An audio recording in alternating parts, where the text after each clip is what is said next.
मैं अभी थोड़ी सी परिचय दूंगी कि पुस्तक में हमने वाल्मीकि जी ने जो राम के अलग अलग घटनाओं के समय के जो डिटेल दिए हैं, उनके स्काई व्यू निकाले, या उन्होंने जिन वस्तुओं का वर्णन किया उनकी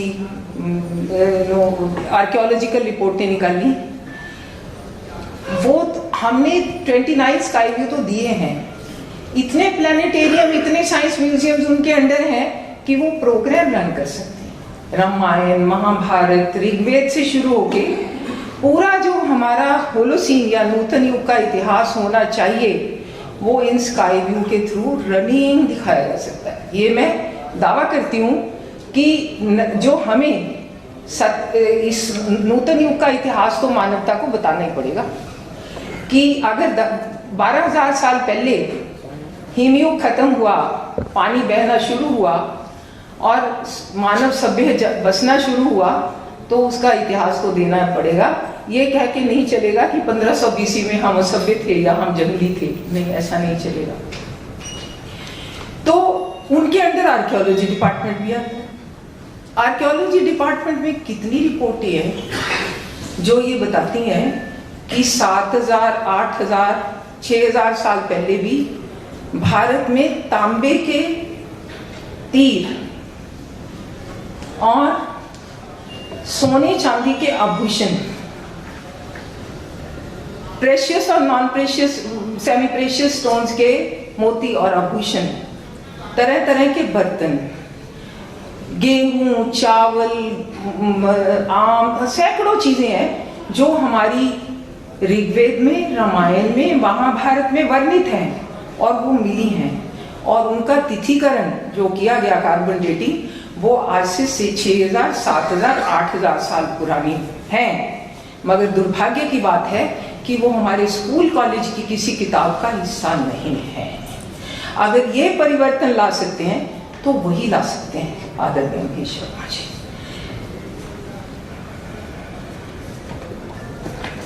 अब कुछ शब्द आप सब भी चाहेंगे कि इस पुस्तक के बारे में, उससे पहले मैं एक बहुत ही शुभ सूचना आप सबको देना चाहूंगी। आज की इस मीटिंग में हमारे साथ शामिल हुए हैं तरुण सहरावत जी, विनोद कुमार जी, वीरेंद्र गोयल जी, राजकुमार चौहान जी। ये सभी दिल्ली में एडिशनल डिस्ट्रिक्ट एंड सेशन जज हैं। और इससे बड़ा सौभाग्य क्या होगा कि जुडिशरी में भी इन फैक्ट्स की नॉलेज थोड़ी थोड़ी जाएगी और उन्होंने भी इन चीज़ों में दिलचस्पी लेना शुरू किया है, तो मैं उनका विशेष स्वागत करती हूँ।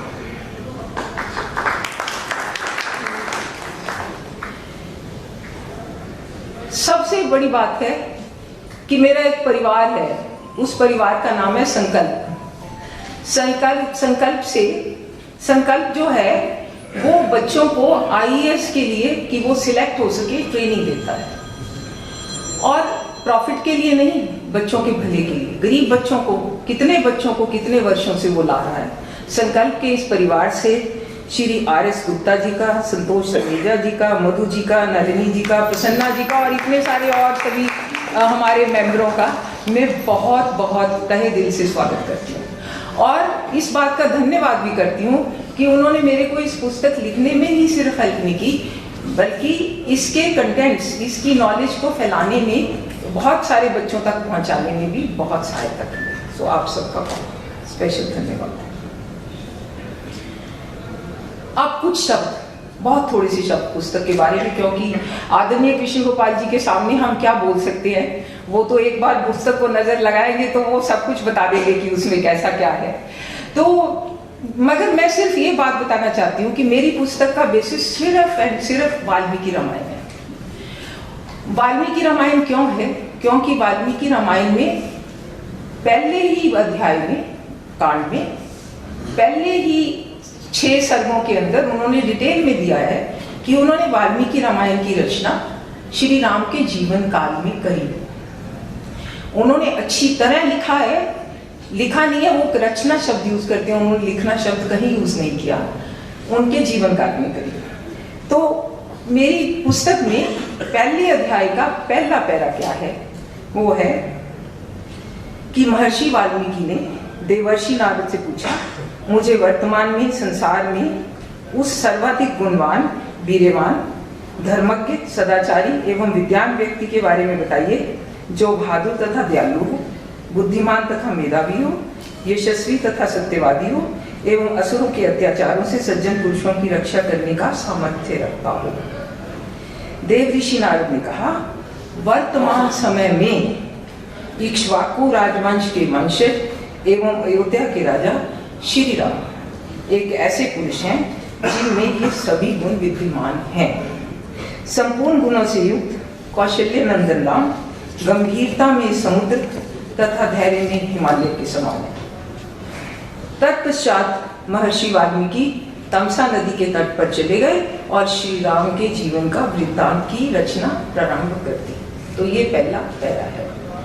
तो पहला जो रामायण, पहली रामायण रचना करी थी वो वाल्मीकि जी ने करी और वो श्री राम के जीवन काल में करी। उसके बाद 300 से ज्यादा रामायण आ चुकी, वो सब अपने अपने समय की छाप लेकर उसको लिखती रचती चली गई।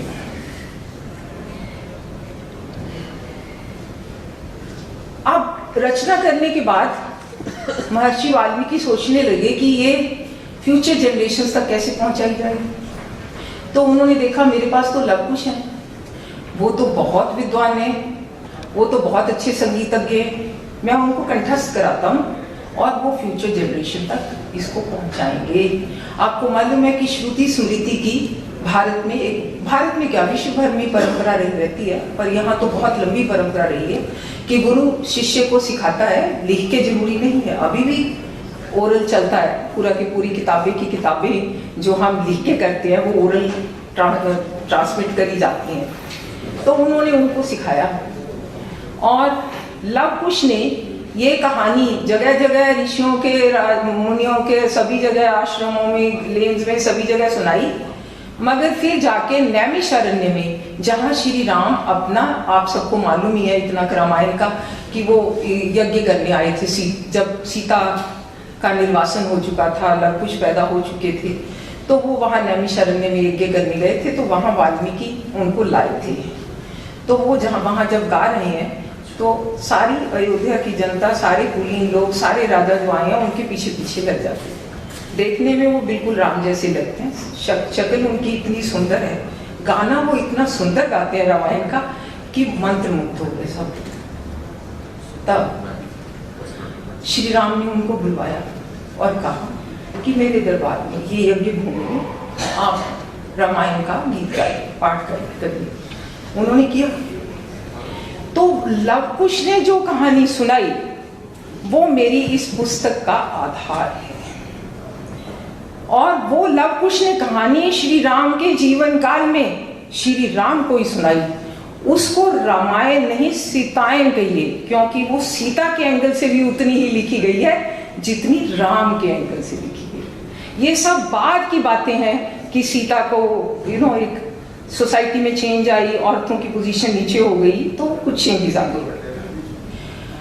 तो वो रामायण में हमने क्या किया, हमने तो ये कराया कि उसमें बिना कुछ बदले, उसमें जो साइंस के आधार पर जो साक्ष्य प्रमाण उसके मिले वो कहानी में बुन दिए, अच्छी तरह रच बुन दिए। रच बुन कैसे दिए, एक एग्जाम्पल छोटा सा दूंगी।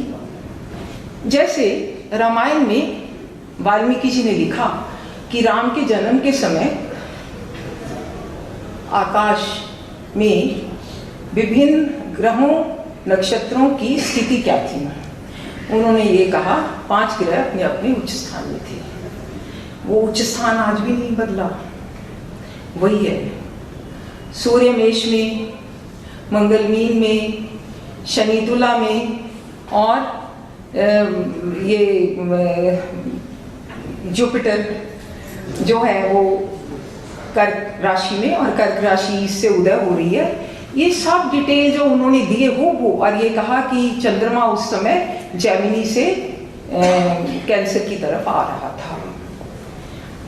आप ये पूरे के पूरे, क्योंकि ये पूरे दिए गए हैं, 100% डिटेल जो चाहिए वो दिए गए हैं। जब उसको प्लानिटेरियम सॉफ्टवेयर्स, आप में से कितने लोग कभी प्लानिटेरियम गए होंगे, नेहरू प्लानिटेरियम, या हाँ थोड़ा सा आइडिया लग जाएगा। तो वो सॉफ्टवेयर हमने भी ले ली, अपने उस पर देखना शुरू कर दिया। ये एक एस्ट्रोनॉमिकल फैक्ट है कि 25,920 वर्ष में जो इस समय बाहर स्काई व्यू है हूबहू रिपीट नहीं कर सकता दोबारा। इसी स्काई व्यू को दोबारा आने में कम से कम 25,920 साल लगेंगे। तो इस वैज्ञानिक तथ्य को साथ लेकर हमने उस पर काम करना शुरू कर दिया। और आभारी हैं हम पुष्कर भटनागर के, जो बहुत समय पहले भगवान को प्रिय हो गए, और अब्दुल कलाम जी के। नहीं तो हम उसमें चक्कर ही काटते रहते जब उन्होंने ये कहा कि 7,000 वर्ष पूर्व देखिए, क्योंकि उस समय जो धरती का इक्विनॉक्शियल पॉइंट था वो पुनर्वसु में था, और वाल्मीकि रामायण के अकॉर्डिंग उस समय इक्विनॉक्शियल पॉइंट पुनर्वसु में था। तो फिर बहुत सुविधा हो गई। 5114 बीसी चैत्र मास की शुक्ल पक्ष की नवमी को हूबहू सभी स्थितियां वो मिली आकाश में, इधर दिखाई गई हैं। आप जाने या जब चाय के लिए इधर से जाएंगे तो देख सकते हैं। ये इस तरह से स्काई व्यू आता है, सानी एरीज, वीनस, पाइसेस, ये सब के सब दिखा दिए। नीचे स्टेलेरियम सॉफ्टवेयर। अब एक स्काई व्यू अगर मिलता तो हम उसको बहुत ज्यादा बड़ी बात ना मानते। 5114 बीसी का मतलब आज से 7100 साल से भी अधिक पहले की बात हुई। मगर राम के जन्म से 2 साल पहले से शुरू होके राम के लंका पर चढ़ाई करने तक के स्काई व्यू सीक्वेंस में एकदम हूबहू वही आएंगे। और जिस समय उन्होंने सूर्य ग्रहण या चंद्र ग्रहण का वर्णन किया वो ग्रहण भी मिलेगा। ये हमारी पुस्तक का मेन आधार है कि वाल्मीकि जी को ने की रामायण को लव कुश ने सुनाते हुए जो जो ये कॉन्फ़िगरेशन थी वो सब आप इस सॉफ्टवेयर के थ्रू देख सकते हैं। अब हुआ क्या कि जब हमने इस सॉफ्टवेयर के थ्रू इनको पेश किया तो कुछ वैज्ञानिकों ने कहा कि उनकी सॉफ्टवेयर ये डेट नहीं दे रही। तो फिर हमने कहा भी इस बात को जड़ से ही खत्म कर दिया जाए। हमने सभी जो मेन सॉफ्टवेयर हैं, स्टेलेरियम नासा की एफिमेरस यूज करती है, वो ली, वॉयेजर ली और ले लिया, और उनकी क्या डिफरेंस है क्या है वो भी ले लिए।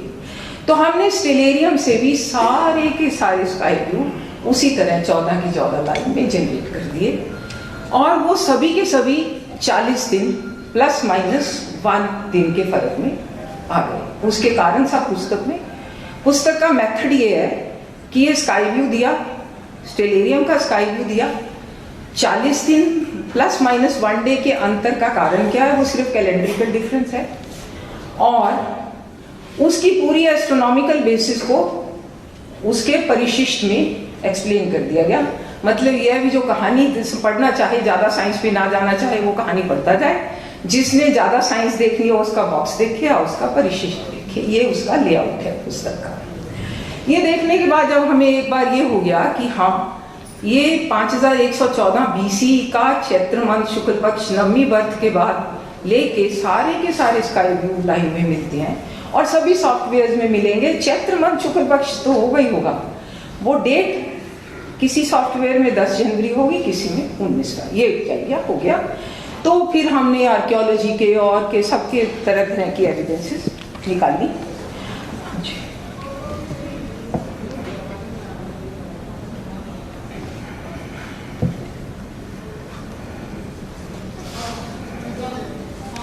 और आप हैरान होंगे कितनी आर्कियोलॉजी रिपोर्ट्स हैं।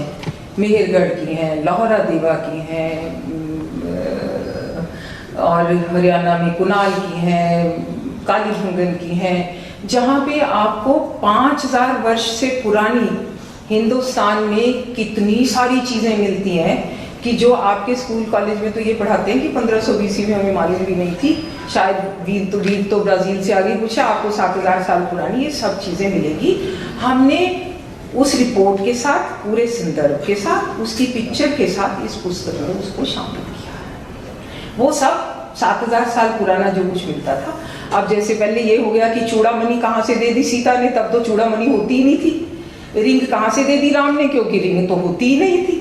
तो हमने इसमें पिक्चर्स दिखाई है नॉर्थ इंडिया में एक्सकेवेटेड आर्टिकल्स में, जहाँ 7000 साल पुराने रिंग और चूड़ामणि मिले हैं, और उसकी पिक्चर और प्रूफ और आर्कियोलॉजी रिपोर्ट हमने लगाई है।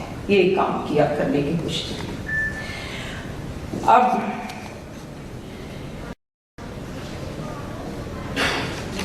हम इसका बताने, अब कोई भी, मैं ये नहीं कहूंगी कि ये सब काम हम ये इतने सारे तथ्य और वैज्ञानिक वो स्वयं इकट्ठे कर सकते थे। हमें बहुत बड़े वैज्ञानिकों की बहुत सारी कंट्रीब्यूशन की आवश्यकता थी, और फिर उसको आत्मसात करने की आवश्यकता थी, ताकि हम एक उस पुस्तक में पिरो सकें। तो उसके लिए मैं शॉर्ट में, बहुत शॉर्ट में ये बताऊंगी कि पुस्तक का आधार तो गीता प्रेस गोरखपुर द्वारा लिखी हुई वाल्मीकि रामायण, प्लैनेटेरियम गोल्ड और स्टेलेरियम सॉफ्टवेयर के स्क्रीनशॉट्स इसमें दिए गए हैं। इन आकाशीय दृश्यों को समझने, मुद्रित और रेखांकित करने में श्री अशोक भटनागर, श्री दीपक विश्वकर्मा, श्री पीयूष संदीप, श्री गिरीश गिल तथा श्री कमल रानी का महत्वपूर्ण योगदान है। ये स्क्रीनशॉट सारे मेरे अपने लिए हैं। पुरातात्विक जानकारियां हमें doctor B R. Mani, doctor J N. Pal, doctor K N. Dikshit, doctor R S. Bisht, doctor Rakesh Tiwari, doctor Basant Shinde, Shri Kulbhushan Mishra, उनसे और कई अन्य पुरातत्वविदों से मिली है। ये एक्नॉलेज करना जरूरी इसलिए है कि इनसे ये ले लेके मैंने उनको पढ़ा, समझा, अपनी पुस्तक में शामिल किया और उनको एक्नॉलेज किया, और वो किस संदर्भ में कैसे रामायण की उस कहानी को सपोर्ट करते हैं वो बताया। फिर रामायण में वर्णित प्राचीन पौधों के जीवाश्मों के तिथि निर्धारण से संबंधित पुरावनस्पति वैज्ञानिक निविष्टियां मुख्य रूप से प्रेमेंद्र प्रियदर्शी जी से मिली। Okay, KS. बल्दिया और ए.आर. चौधरी जी ने भूवैज्ञानिक निविष्टियां प्रदान की। राजीव निगम जी ने, ये आप देखेंगे राम सेतु सभी का नजर जाता होगा, और वो एक नीचे हमने वो समुद्र स्तर की कर्व दे रखी है, पिछले 15,000 साल में समुद्र जल स्तर कहाँ रहा, और आप देखेंगे कि 7,000 साल पहले समुद्र का जल स्तर आज से 3 मीटर नीचे था। ये नेशनल इंस्टीट्यूट ऑफ ओशियनोग्राफी की रिपोर्ट है, और सेतु जो है एग्जैक्टली उतना ही गहरा नीचे डूबा हुआ है, जिसका मतलब ये है कि 7,000 साल पहले इस पुल पे चढ़ा जा सकता। तो फिर हम आप इसरो के इमेजेस लिए, जियोलॉजी की रिपोर्ट्स ली, मगर मैं यहाँ पे ये मेंशन जरूर करना चाहूँगी, आनुवंशिक अध्ययन लिए ज्ञानेश्वर चौबे से, और हमने ये भी प्रूव किया है कि पिछले 10,000 साल में भारत में कोई जेनेटिक इन्फ्लो नहीं है, रिमार्केबल जेनेटिक कंटिन्यूटी है। और फिर मैं एंड में कहूँगी कि इस पुस्तक के लिखने में महत्वपूर्ण योगदान दिया है वो है हमारे हरीश जैन, जिन्होंने इसकी हिंदी ट्रांसलेशन में बहुत हेल्प की, और डॉक्टर आशा जोशी जी, जिन्होंने जो पुरातत्व परिषद में उन्होंने इसका लास्ट फाइनल संपादन उन्होंने किया। तो इस पुस्तक के में जब आप इसको पढ़ें या देखें, 4 चीजें मैं बस रिकमेंड करूंगी जो मुझे लगता है कि हमने बहुत ही वैज्ञानिक ढंग से, बहुत ही ओरिजिनल तरीके से दी हैं। एक तो राम सेतु से संबंधित सभी वैज्ञानिक तथ्य विश्व भर से इकट्ठे करके हमने वहां दिए। दूसरे, गंगा की कहानी दी है। गंगा की कहानी में हम कहते हैं कि वो जो स्वर्ग जैसी ऊंची शिवलिंग की पहाड़ियों से, शिवजी के जटाओं जैसे उलझे हुए ग्लेशियरों से होती हुई, भागीरथ के प्रयत्नों से गंगा धरती से होते हुए समुद्र तक बह गई। तो वो जो आस्था और विज्ञान दोनों एक ही तरह के श्लोकों में रामायण में दे रखे हैं, वो हमने दिया है। और युगों की अवधारणा को बहुत बहुत डिटेल में समझाने का कोशिश किया है कि 360 के मल्टीप्लिकेशन में शायद कहीं गलती हो गई। युग 12,000 डिसेंडिंग और फिर 12,000 असेंडिंग, और इन बिटवीन कुछ ईयर्स होने चाहिए थे। ये पेश किया है कंसिडरेशन के लिए। तो ये कहते हुए मैं इसको और उसके बाद मैं इसको कंक्लूड करूंगी कि हमने एंड में 4 शब्द, जो लास्ट 4 शब्द भी मुझे पुस्तक के पढ़ देने चाहिए। हमारी पुस्तक का 7th चैप्टर है, उसका जो लास्ट पैरे की 2 लाइन है वो है, श्री राम के महान गुणों को हृदय से अनुसरण करके उन्हें अपने जीवन में आत्मसात करने दें और उन्हें एक आदर्श संतान, आदर्श भाई, आदर्श शासक तथा आदर्श समाज सुधारक बनने दें। श्री राम और रामायण को मिथक बताकर हम युवा वर्ग को उनके सच्चे आदर्श नायकों से वंचित ना होने दें। श्रीमती सुमित्रा महाजन जी के शब्दों में, इन्हीं गुणों ने तो श्री राम को नर से नारायण बना दिया। तो इससे हमने कंक्लूड किया। तो मेरी आप सबसे, जिसका भी इंटरेस्ट इस सब्जेक्ट में आता है और वो पढ़ते हैं, ये मैं अवश्य रिक्वेस्ट करूंगी कि अगर आपको उसमें कोई त्रुटि लगती है, हमने अपनी तरफ से कोई बात आस्था से ऐड नहीं करी, कोई बात अनसाइंटिफिक ऐड नहीं करी, तो आप हमें मेल या उससे जरूर समझाइए ताकि हम आगे को और सुधार कर सकें। धन्यवाद।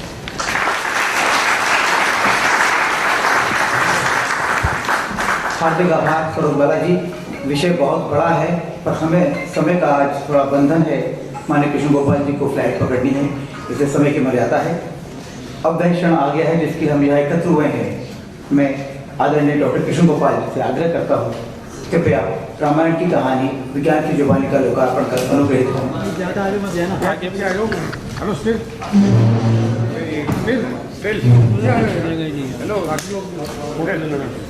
साइड हो जा भाई यार, बैठ जाओ नीचे बैठ जाओ भाई, बैठ जाओ यार। अरे बैठ जाओ यार।